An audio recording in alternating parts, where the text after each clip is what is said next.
Un poco de contexto sobre mis resoluciones de 4x4. Actualmente tengo un promedio oficial de la WCA de 30.17. En casa promedio alrededor de 28 o 29 segundos. No soy un World Class Cuber en 4x4, pero creo que estoy calificado para dar algunos consejos. Antes de empezar con todos los consejos en general, uno de los prerequisitos que necesitamos, obviamente, es dominar el método YAO. Eh, Aunque ciertamente se podría llegar a sub 30 con reducción freelance normal, pero es más complicado y pocas personas optan por esto. El segundo prerequisito que nosotros necesitamos para hacer sub 30 en 4x4 es ser sub 10 en 3x3. Y si es menos, es obviamente mejor.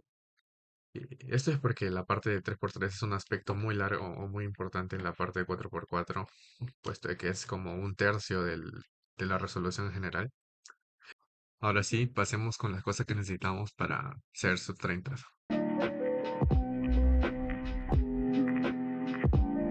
Para empezar, lo que nosotros necesitamos es conseguir un buen cubo.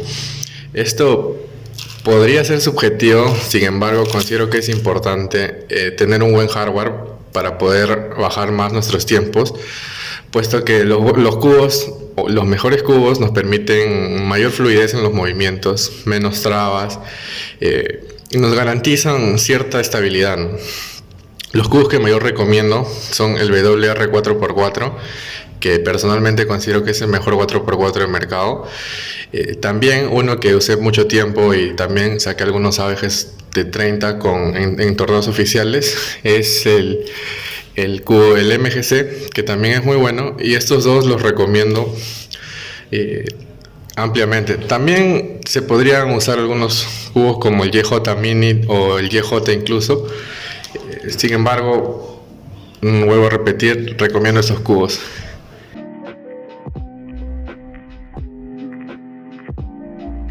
Lo siguiente que debemos hacer es ver examples de gente muy buena en 4x4, pues siempre se puede aprender algo nuevo, algún tipo de inserción, alguna cancelación, algún caso nuevo que desconozcamos. De esa manera nuestra retroalimentación será mejor. Para ello en YouTube podríamos buscar 4x4 examples solves de gente pro como Timon, Sebastian Weyer, Félix, mucha gente, y de esa manera nosotros podríamos tener mayor variedad.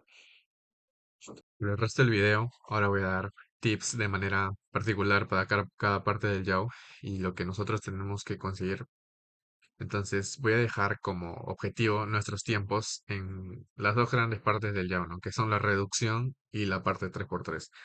Entonces nosotros vamos a apuntar a la reducción a ser sub 20 y en la parte de 3x3 sub 10. Y quizás se pregunten por qué sub 10 en 3x3. Puede parecer un poco ambiguo, ¿no? Pero sin embargo recordemos que nosotros tenemos la cruz ya hecha y también tenemos que considerar que en el peor de los casos nos puede tocar doble paridad.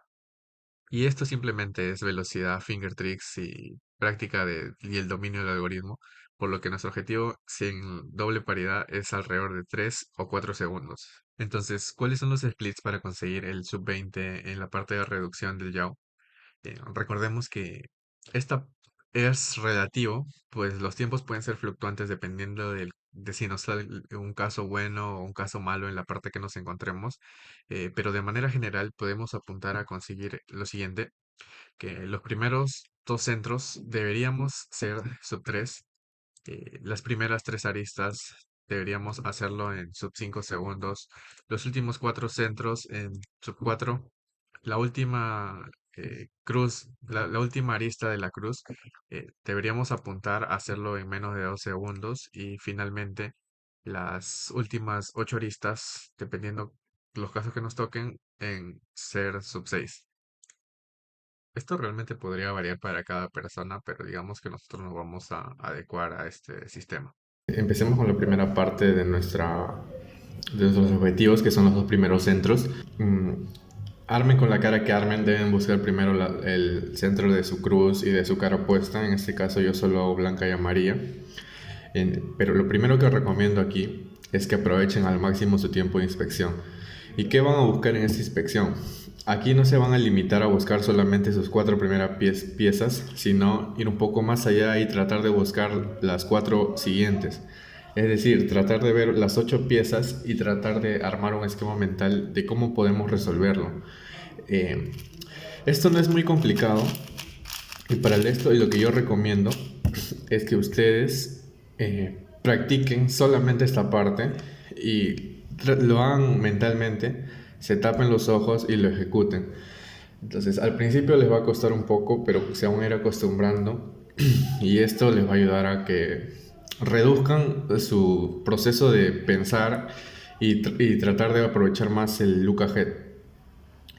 Eh, en el peor de los casos, si es que no podrían ver, porque hay casos que sí son muy complicados de visualizar todas las 8 piezas y tener el esquema de cómo vamos a meterlas, entonces tratar de ver las 4 primeras y las siguientes, al menos tratar de predecir en dónde van a quedar, cosa que al momento de ustedes ejecutar su primer centro, tienen una idea de dónde poner la vista y poder continuar. Esto es en los peores casos, pero también la ayuda. Otra cosa que deben buscar es practicar slow turning para buscar las maneras más eficientes de insertar sus piezas y formar sus barras y formar sus centros en general. Por ejemplo, en este caso tenemos esta barra que ya está hecha y estos dos que nos permiten formar la barra siguiente. Entonces lo que mayormente una persona haría es esto, ¿no? Juntarlas y luego insertar. Pero es un poco incómodo. Entonces lo más eficiente aquí es, en vez de juntar estas dos, juntar esta con esta, de esta manera. Y la siguiente, juntarla así. Y son menos movimientos y es más eficiente de hacer. Como se dieron cuenta en esta parte, yo lo que hago es tratar de poner siempre mi primer centro en la parte de abajo, y es lo que mayormente tienen que hacer. Entonces, otro punto importante es minimizar los tiempos de transiciones. Es decir, pasar de una parte a la siguiente, no tratar de tener pausas para buscar nuestras siguientes piezas. Entonces, eso implica que no estemos mirando lo que nosotros resolvemos, sino mirar un poco más allá. Es decir, aplicar nuestro look ahead al máximo. Entonces, mi recomendación es, no mires lo que resuelves, sino mira lo que está por resolverse. Entonces, nosotros lo que nos enfocamos es terminamos nuestros primeros centros y tratar de visualizar nuestras aristas, cosa que no vamos a girar y vamos a buscar, sino en esta transición vamos a tratar de buscarla. Por ejemplo, yo vi estas dos, entonces antes de girar yo simplemente podría hacer esto y al momento de girar ya meto una arista, cosa que yo ya tengo la opción de estar viendo lo demás y puedo continuar con la parte de las aristas. Como asumo que los que miran este video dominan el método Yao, no hay mucho que explicar sobre cómo vamos a usar la capa R o la capa RW o la capa U para meter nuestras aristas sin deshacer lo demás. Entonces, lo importante aquí es ser eficiente al momento de buscar las piezas. No tratar de darle muchas vueltas para encontrar alguna pieza que nosotros estemos buscando. Al igual que en centros, nosotros tenemos que buscar las maneras más eficientes y más cómodas para insertar nuestras aristas de manera rápida. Por ejemplo, en este caso, lo que la mayoría haría sería un U2 y junto estas dos, ¿no? Y busquen insertarlo en mi cruz. Pero hay maneras un poco más cómodas. Por ejemplo, el mismo caso, simplemente insertarlo así. Es un poco más eficiente. Y en el caso de que, por ejemplo, ya tenemos nuestras aristas puestas, no va a modificar el cambio que tengamos que hacer con la capa L. Y son cosas así pequeñas que se van sumando, porque así sea unos fracciones de segundo, siempre se van a sumar, ¿no? Y al final vamos a tener un conglomerado de tiempos que probablemente se acumulen para conseguir romper esa barrera del sub 30. Para la parte de centros, nuestros últimos centros, lo que recomiendo aquí es que no hagamos un centro a la vez, sino tratar de aprovechar nuestros movimientos para, si no es posible formar dos centros a la vez, tratar de formar al menos las barras en la parte izquierda, porque esto facilita que al momento de formar todo, nuestra mano derecha esté libre para ejecutar los movimientos con mayor fluidez. Entonces un ejemplo rápido sería, por ejemplo, en este caso tengo esta barra azul, la guardo en el lado izquierdo y podría continuar y realizar la barra azul de esta manera, pero no es eficiente porque construir uno por uno a veces toma tiempo. Entonces yo lo que voy a hacer es aprovechar los movimientos para construir mi barra azul y a la vez tratar de hacer otro centro, o si no es posible, otra barra. ¿A qué me refiero? Por ejemplo, están aquí nuestras dos piezas azules. Entonces yo podría hacer esto y juntarla acá atrás, pero lo que me conviene es, por ejemplo, guardarla y a la vez que voy a bajar, voy a formar una barra, que es la naranja. Entonces yo voy a meter mi barra azul y formar mi centro azul y también voy a meter esta barra y voy a tener tres piezas en un centro ya hechas de esta manera. Entonces guardo la barra y podría juntar la naranja. Sí, y es lo que voy a hacer, pero lo voy a hacer porque esta pieza se va a juntar con esta pieza y voy a tener una barra verde y acá tengo una barra roja y bueno, esto está muy sencillo de terminar y eso es lo que yo busco mayormente, combinar los movimientos para conseguir algo mejor. Entonces, que esto quedaría así y ya. Entonces, si yo lo ejecutaría de manera rápida, probablemente sean solo como máximo 2 segundos y es lo que siempre es lo que debemos apuntar.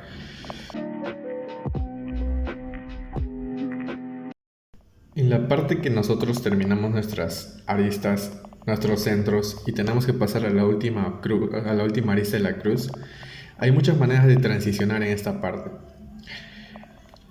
No recomiendo hacer solamente una, sino tratar de ya entender cuál sería el caso más óptimo para cada situación. ¿A qué me refiero? A que muchos rotan el cubo y terminan su arista aquí, pero no siempre es lo más óptimo. Podríamos terminar desde aquí, simplemente así. Y en este caso creo que sí me conviene terminar desde acá, porque las dos aristas están aquí. Entonces yo lo que haría sería Q2 y ya las tengo de esta manera. Entonces podría terminar así, lo inserto, o también podría terminar así. Entonces ustedes tienen que evaluar en qué situación me conviene cada uno. Entonces yo de manera rápida les voy a decir, por ejemplo, si yo termino así, lo que a mí me permite es visualizar estas pares para tener una idea de cómo va a ir mi secuencia del 3-2-3. Entonces, si yo termino así, tengo también la capacidad de ver esta, pero no puedo ver más o menos lo que está atrás. Entonces a mí me da una idea, entonces ustedes dependan, pues, porque estas situaciones se dan mayormente cuando hay alguna pieza ya hecha. En este caso, por ejemplo, si yo hubiese volteado el cubo así, no hubiese podido ver esta, pero como lo veo así, veo que está formado. Entonces, claramente esto se hace con el slow learning y la práctica para poder decidir. Entonces, prueben. Las maneras de juntar las piezas también son un poco... tienen que buscar las maneras más eficientes, ahorrarse movimientos. Por ejemplo, si inserto así, lo más óptimo sería hacerlo de esta manera. Entonces me doy cuenta que ya tengo una pieza formada en mi 3 que es esta. Entonces voy a hacer R2, voy a girar y ya estoy buscando esta pieza aquí, que es la parte que la que vamos a transicionar. Entonces sigo aquí y sigo acá. Y formé mis tres primeras aristas, que es lo que tengo que buscar la eficiencia. ¿Cómo romper para mis ciclos? Es decir, yo podría romper de esta manera y girar y insertar de esta manera. Sin embargo, no siempre es óptimo. También tengo que tener la capacidad de romper de esta otra forma y poder girar en ese sentido. Esto ya sea para preservar un par o tal vez para romperlo o tal vez para, si es que tengo mayor capacidad, ver cuántos ciclos podría ahorrarme o tal vez abrir nuevos ciclos, ¿no? Entonces lo que yo quiero con esto es ser lo más eficiente que pueda, como he ido repitiendo a lo largo del video. Bueno, lo siguiente que queda es terminar. Entonces aquí otra recomendación que les doy es, por ejemplo, si ustedes tuviesen una pieza, solo una, digamos que nos toca este caso y solamente esta pieza está hecha, entonces no la guarden arriba, sino rompen, hay que romperla nada más. Pero si yo tengo dos piezas, como en este caso, entonces sí les recomiendo guardarlas. ¿Esto por qué?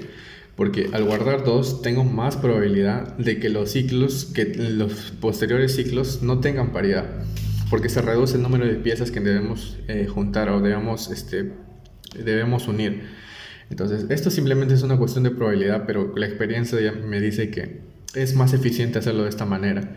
En cambio, si yo tengo uno, puede quedar un ciclo par que nos queda dos aristas, que es una paridad, propiamente dicho es una paridad, pero nos puede quedar en la cara U, y los casos de la cara U no son tan eficientes. Entonces, por eso les recomiendo esta parte. Bueno, lo siguiente que tenemos que tener en cuenta es, después de terminar nuestro ciclo, y nos puede quedar un caso como este, en que nuestras dos últimas aristas están en la cara U, y es esto una paridad. Entonces, lo que mucha gente también hace erróneamente es insertar estas aristas en la capa de aquí, de esta manera, y ejecutan el algoritmo de la paridad, ¿no? Que esto no es eficiente, pero sin embargo he visto que muchos cometen ese error. Entonces lo más conveniente en este caso es simplemente girar el cubo de esta manera y ejecutarlo desde aquí. La única diferencia es que al final vamos a terminar con un B' para no malograr nuestra cruz. Entonces casos como este se pueden presentar. Entonces para este punto yo sí recomiendo que se aprendan todos, porque no son muchos. Hay páginas donde pueden sacar la información. Les voy a dejar los links. Páginas como esta que son muy útiles para aprender gran variedad de algoritmos. Y por ejemplo, casos como esta, donde también mucha gente los inserta aquí, pero se pueden resolver de un algoritmo. Entonces, es lo que yo recomiendo, que se aprenda la mayor cantidad de casos, porque ya en este punto todos los segundos que podamos ahorrar sirven.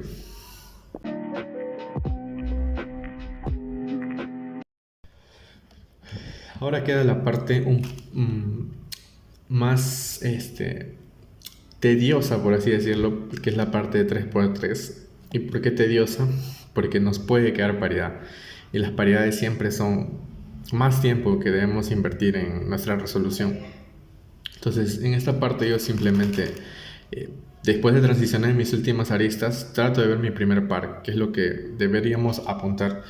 Entonces yo resuelvo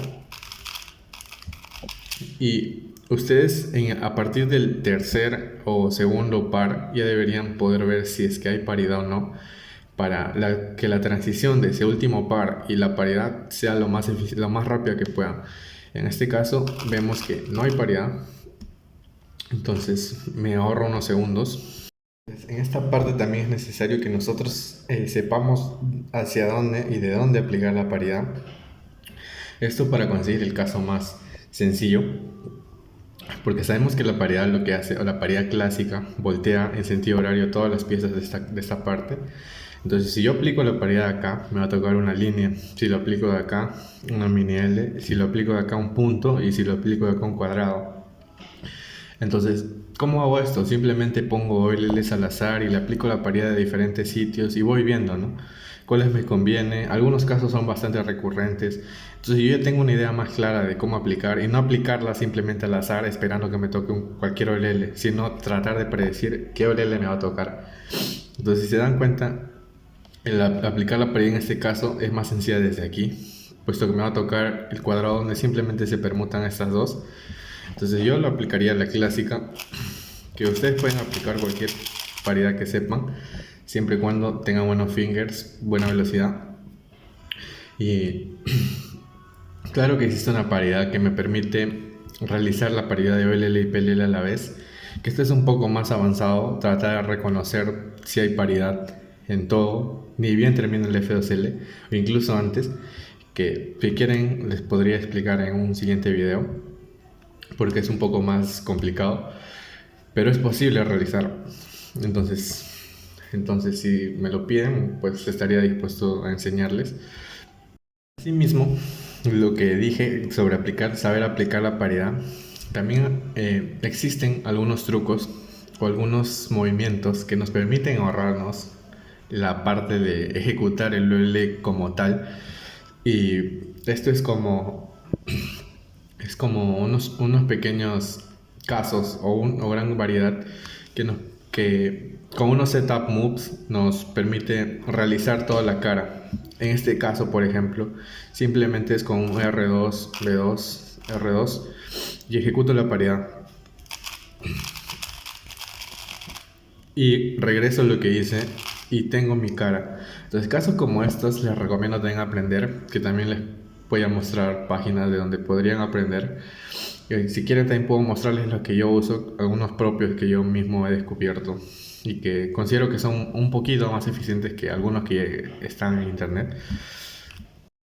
El mismo principio se aplica para la paridad de OLL, de PLL, perdón, que es saber de dónde aplicar de esa paridad. Por ejemplo, en este caso, simplemente me doy cuenta, bueno, primero hay que saber qué hace la paridad, ¿no? Que es cambiar estas dos. Entonces, si yo aplico la paridad desde este lado, voy a conseguir que se forme una J. Si lo aplico de este lado, se va a formar una G. Entonces, ¿cuál me conviene? Obviamente me va a convenir la J. En este caso también recomiendo que aprendan la paridad de diferentes maneras, no solamente aplicando M, sino puede ser también de esta manera, con R's, y esto depende de qué caso les haya tocado en OLL, para evitar el cambio o el regrip, que es tener nuestra mano predispuesta a continuar sin reacomodarla. Entonces, eso sirve, pues nos ayuda a ser más consistentes al momento de armar, de evitar pausas. Al igual que en OLL, existen algunos casos que son bastante conocidos y con unos trucos, por así decirlo, que nos permiten ahorrarnos algunos movimientos, por lo tanto algunos segundos. Entonces lo que yo quiero aquí es buscar las maneras más eficientes. Si yo aplico la paridad desde aquí me va a tocar una F, si la aplico desde este lado me va a tocar una T, que es lo que queremos, ¿no? Pero sin embargo se puede hacer de una manera un poco más corta, que sería de esta manera. Empiezo como una J, hago la paridad y termino. Sin embargo, hay algoritmos. En realidad hay algoritmos para cada PLL más paridad. Hay como un PLL especial que nos permite resolverlos de una sin aplicar ningún tipo de paridad. Pero algunos casos no son eficientes. Y algunos sí, son un poco más cortos, son más cómodos para los finger tricks. He buscado información sobre esto, pero no hay mucha información. Entonces, yo mismo he encontrado y he descubierto algunos algoritmos que pueden ser más cómodos o menos cómodos dependiendo de la persona. Entonces, estoy trabajando en mostrar algunos algoritmos que yo uso y que no he encontrado al menos por ahora. Por ejemplo, en este caso que les mostré, el algoritmo para hacerlo como si fuese un PLL normal sería de esta manera. Lo voy a hacer de manera lenta para si es que lo quieren aprender.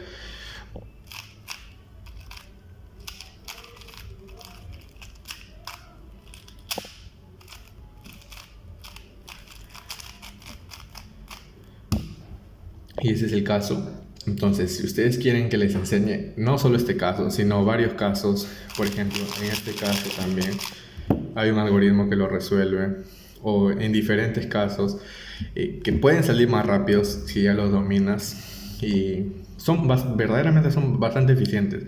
Entonces, si quieren que les enseñe estos algoritmos también, podrían pedírmelos y con gusto se los enseño. Por ahora es todo lo que tengo para explicar y espero que en algo les haya servido. Si tienen algunas dudas, déjenmelas y pues de mi parte es todo. Adiós.